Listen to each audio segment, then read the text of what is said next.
안녕하십니까, 이현우입니다. 지난해까지 류현진이 뛰었던 다저스는 106승을 거두는 강팀이었습니다. 하지만 막상 경기를 볼 때면 강팀답지 않게 가끔 답답한 모습이 보였는데요. 첫 번째는 바로 피더슨의 1루 수비였습니다. 지난해 다저스는 지구 우승을 사실상 확정 짓자마자 피더슨의 1루 기용을 실험했었는데요. 피더슨은 데뷔 이후 외야수로만 나서던 선수죠. 그러다 보니까 포구를 너무 못해서 피더슨이 1루로 나서기만 하면 다저스의 내야 수비가 완전히 무너졌었죠. 두 번째는 마무리인 켈리 젠슨과 세던맨인 조 켈리의 부진입니다. 특히 지난해 켈리 젠슨은 평균 자책점이 데뷔 이후 가장 높았던 3.7이었죠. 한편 33세이브를 거두는 동안 무려 8개의 블론을 저질렀습니다. 세이브 성공률은 80%에 그쳤죠. 평균 자책점이 4.56인 조 켈리는 말할 것도 없고요. 사실 다저스의 불펜 전체 평균 자책점은 3.85로 내셔널리그 2위를 기록할 만큼 나쁘지 않았습니다. 그런데 가장 중요한 역할을 맡았던 두 선수가 부진하다 보니까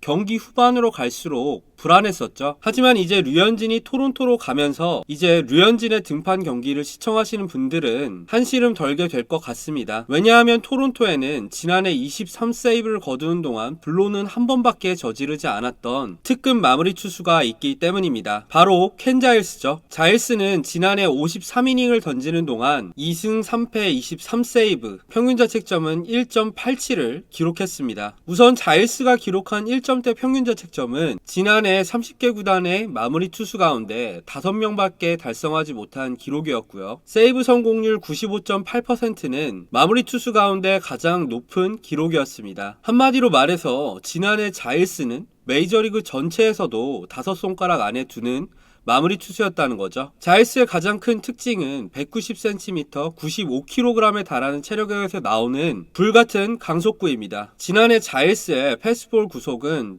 최고 162km, 평균 156km에 달했는데요. 이는 50이닝 이상 던진 불펜 투수 가운데 10번째로 빠른 기록이었습니다. 하지만 자일스를 최고의 마무리 투수 가운데 한 명으로 만들어준 구종은 따로 있습니다. 바로 슬라이더죠. 지난해 자일스는 거의 50%에 달하는 비율로 슬라이더를 던졌는데 슬라이더 피안타율은 1할 2푼 4리밖에 되지 않았습니다. 게다가 슬라이더의 헛스윙 비율은 무려 55%에 달했는데요. 이런 슬라이더를 앞세워 자일스는 9이닝당 탈삼진 14.1개로 50이닝 이상 등판한 투수 가운데 7번째로 높은 삼진율을 기록할 수 있었습니다. 자일스는 2011년 신인 드래프트에서 7라운드에 필라델피아 필리스의 지명을 받고 프로 생활을 시작했는데요. 프로 전향 초창기 자일스는 공은 빠르지만 제구는 되지 않는 전형적인 원석형 투수 유망주에 지나지 않았습니다. 왜냐하면 대학교 시절까지는 외야수로 주로 활동했던 선수이기 때문이죠. 예를 들어 자일스는 2013년 상위 싱글 A에서도 9이닝당 볼넷이 거의 7개에 달했었는데요. 그 바람에 평균 자책점도 6.31에 그쳤었죠. 하지만 점차 경험이 쌓이기 시작하면서 자일스는 제구력에서도 큰 발전을 이뤄냈습니다. 그러면서 2014년 마이너리그에서 6월까지 1점대 평균 자책점을 기록했고요. 이런 성적을 바탕으로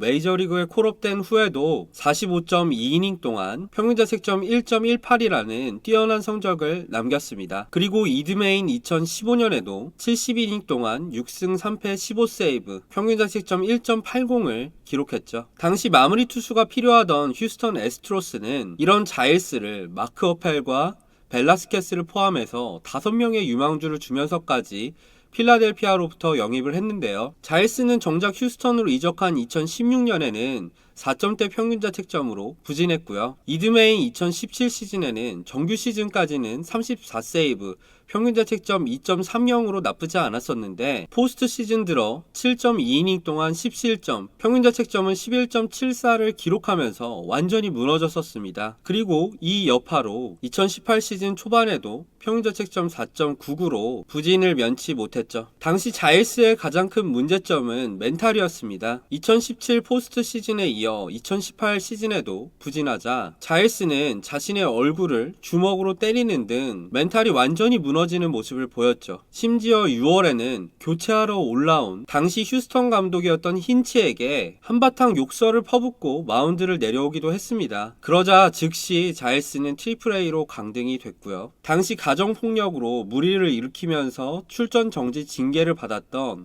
로베르토 오수나와 트레이드돼서 토론토에 합류하게 됐습니다. 토론토로 이적한 후 초반까지도 약간 부진했던 자일스는 9월 들어 9경기 연속 무실점을 기록하면서 반등의 징후를 보이기 시작했죠. 그리고 앞서 말했듯이 2019 시즌에는 메이저리그 최고의 마무리 투수 가운데 한 명으로 완전히 반등에 성공했습니다. 사실 자일스의 구위는 데뷔 초반이나 부진했을 때나 지금이나 거의 비슷합니다. 따라서 자일스의 갑작스러운 반등 비결 역시 멘탈에서 찾을 수 있는데요. 우선 휴스턴에 비해서 승리에 대한 압박감이 상대적으로 덜한 토론토로의 이적이 서서히 자신감을 회복할 수 있는데 큰 도움이 된 것 같고요. 두 번째는 소프트볼 멕시코 대표팀 투수 출신이었던 아내 에스텔라의 영향도 상당히 있었다고 알려져 있습니다. 자일스는 지난 시즌 중반 팔꿈치 통증으로 잠시 부상자 명단에 오르긴 했지만 복귀 후에도 좋은 성적을 거뒀던 걸 보면 몸 상태에는 큰 문제가 없는 것 같습니다. 따라서 별다른 일이 없다면 자일스는 올해도 좋은 성적을 거둘 가능성이 높겠죠. 자일스는